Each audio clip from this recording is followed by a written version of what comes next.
So a common kind of idea I've seen in the gaming community, as of recent or as of the past few years, is kind of like a deep lack of faith in where the industry's at and the future and the direction of it. And as well as that, kind of people view the current modern era of games as just devoid of anything good, any creative ideas or any sort of passion. And especially comparing that to years in the past, kind of the golden era of gaming, where developers kind of, their only incentive was to make the best game possible, not really to rinse their player base of every last cent in their mum's bank account, you know? I often always see the doomer perspective at the center of YouTube videos, and I agree with a lot of it, but despite that, there is still good things about the state of gaming today. There's a lot of good things about the state of gaming today, and I'd even say that it's far better now than at any point of history, and I'm not fully black-pilled on the prospects for the future. So hopefully by the end of this video, I can get you on board with my sentiment. So the first thing that I kind of want to talk about was AAA. I want to talk about the main problems that I see with gaming today, just so that, I guess we're not letting the problems go unaddressed. And I mean, namely, the problems that I see with AAA, with gaming today is AAA. It's no secret that titles have been flopping a lot. Reception to legacy studios is kind of at an all-time low, and it isn't hard to see why. A game that really well summarizes the main problems with AAA is Concord, basically, which was just an absolute banger that I'm sure everyone needs no introduction, just because of the amount of pure love that it has with the community. It released last year in 2024, and it was a hero shooter with Overwatch basically kind of being a primary source of inspiration. And it started development 8 years earlier, 8 years in 2016, when Overwatch was initially released, which kind of put it at a substantial disadvantage to basically just be completely outdated and kind of just be completely out of date, basically.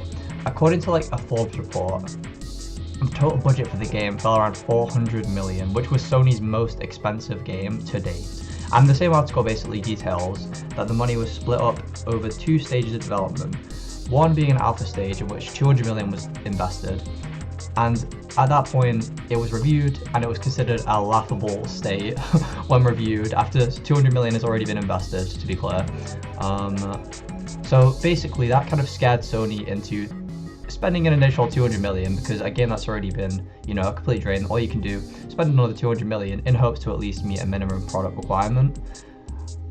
While that seems confusing, it kind of illustrates the problem with the broader AAA culture, basically. Studios kind of overinvest in these bloated products. They put all their eggs in one basket and develop a massive cutting-edge title until the game takes about a decade to release and it's fallen way behind any level of innovation it could have brought to the table.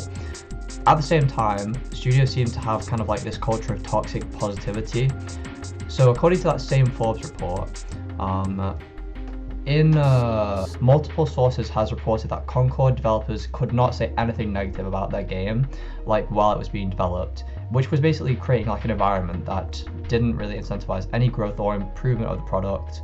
And with the size of that budget, a lot of studios just kind of feel like they need to include microtransactions just to make sure that the cost of production will be basically recouped.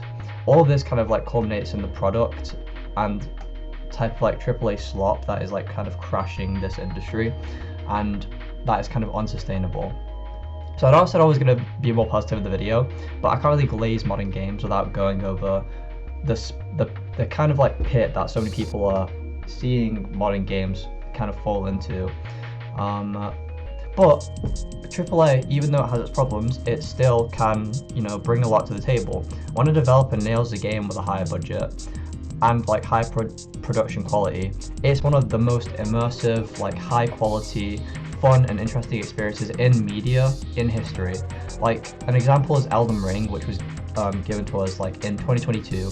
It had a budget of 200 million and it utilized it in the most effective way possible. Everything was an incredible level of quality and craftsmanship, and it was a title that kind of pushed genre to its limits. And it would only be possible to the same quality and the same level of budget with the technology available in today's gaming environment, and with that budget. And I think that's exciting. Like, if we can eventually shift the orientation of these AAA like studios, imagine what like gaming could look like.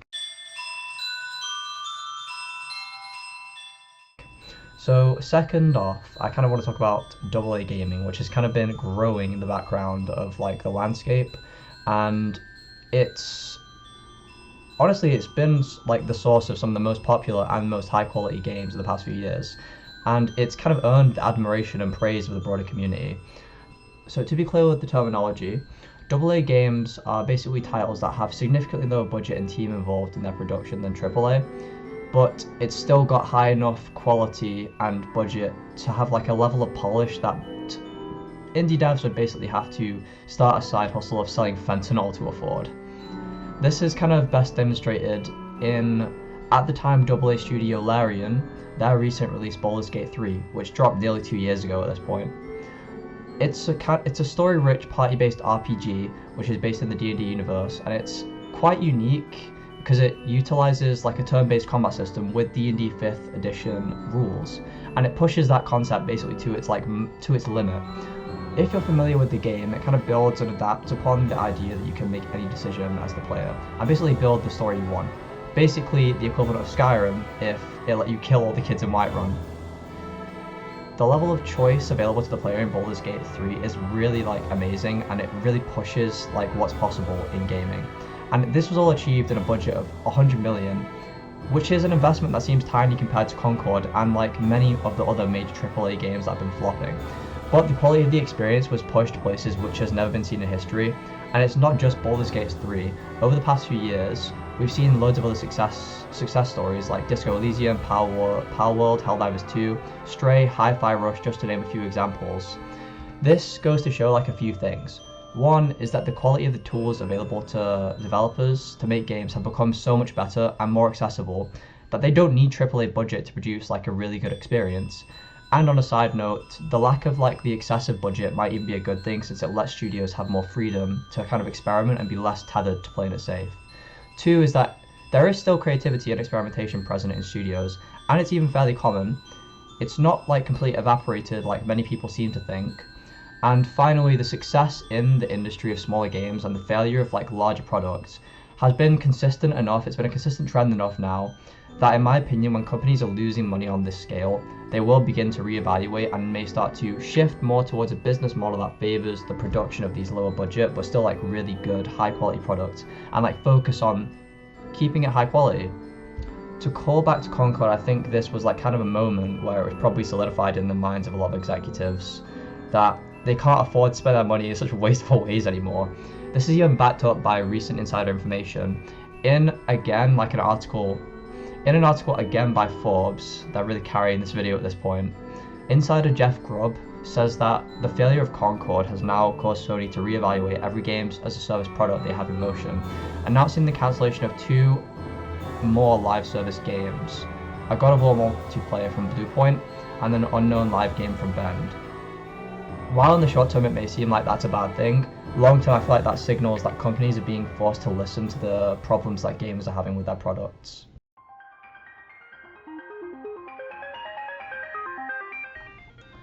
So the final kind of topic that I want to go over is indie gaming, which is part of the industry that's really taken off and it's really starting to shine more and more each year.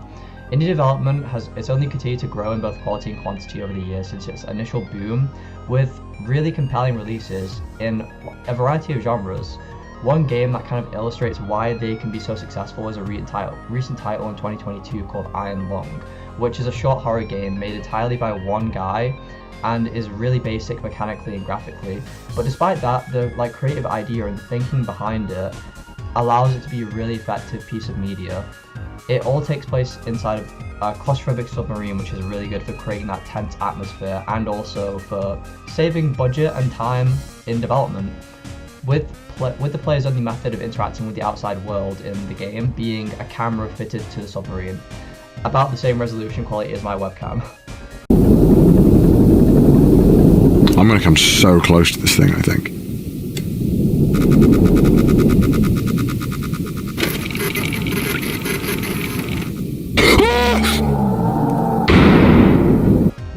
clearly an experimental and low-budget project, the quality of the concept resonated, which propelled the game to success, with Steam revenue calculator estimating the game made 2,120,482 in gross revenue.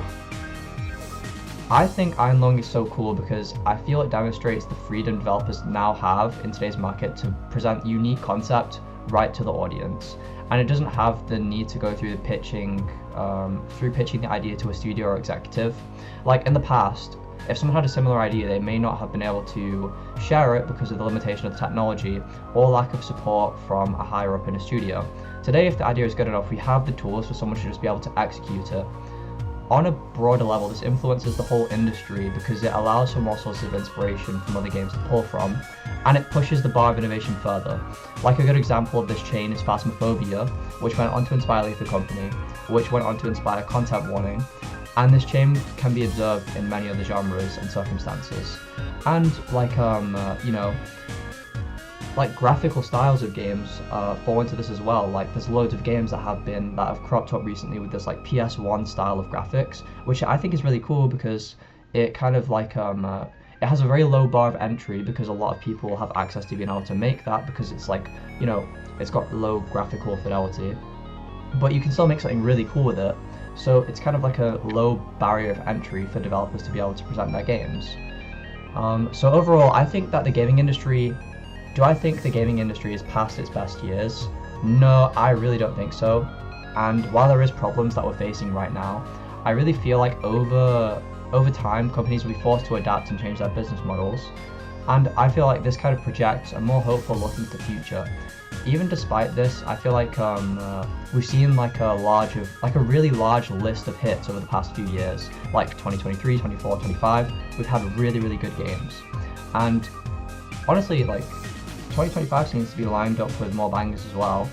And on top of this, going forward, you know, computer technology, video game graphics, like the ability of what games will be able to do, it's just going to keep growing as well. So, you know, who knows, maybe one day, finally we'll be able to get to play that Sword Art Online IRL. But anyway, that's basically the end of this video. It's just kind of like my thoughts on, you know, where the industry is going, kind of like, my thoughts on like the quality of games recently. And, you know, a lot of people like to complain about it, which is fair, but I really do enjoy my time with games, and I think that like there is like a lot of positive that people like tend to overlook. So, you know, let me know what you think in the comments. If you enjoyed, maybe like the video. And yeah, thank you so much for watching. I hope it was interesting for you. And yeah, see you later.